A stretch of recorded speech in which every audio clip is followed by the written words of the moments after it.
Welcome back to the shop, friends, for another quick tip video. If you're cutting dados on the router table, it makes a huge mess. Dust goes everywhere. Let me show you my simple remedy. If you're new here, my name is Jim and I'm the creator of the Lasting Build channel. I'm a hobby woodworker and carpenter. I make weekly videos intended to help you improve your skills and inspire that next project. So I have dust collection underneath the router in my router table.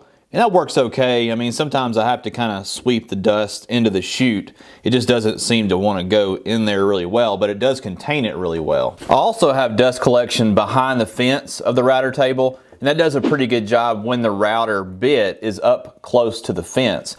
But when you're cutting a dado on the router table, the fence dust collection can't get to the dust created by the bit. I'm going to go ahead and cut a dado on a piece of plywood for a project I'm working on, and I'm going to show you the problem if you don't have some sort of a solution for your dust collection when cutting that dado.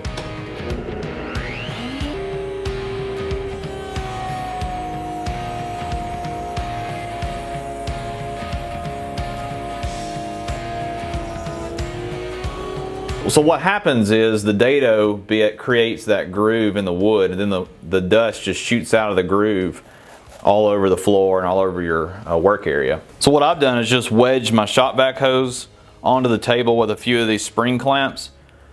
I mean, they make some commercially available options for this, but I don't cut that many dados on my router table, so this seems to be a reasonable option for at least temporarily.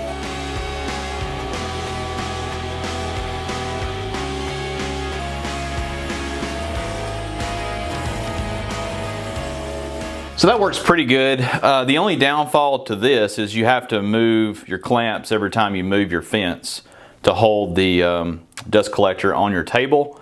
But it does collect the majority of the dust, and there probably is a way that you could fasten it to your router table a little bit more firmly, but I don't want anything permanent there. The other disadvantage is when you're pushing your material across the work table there, if your material is wide enough, it's going to hit your clamps and knock your dust collector off of there. But it does work pretty good. So let me know in the comments what your solution is to tackling dust collection when you're cutting dados on the router table. Also, if you're new to the channel and you haven't seen the quick tip video series we're doing, check that out now. There's probably 10 or 15 videos there with all sorts of quick tips, and most of the videos are 90 seconds to 2 minutes long. So hope you guys like it, and I'll see you guys there.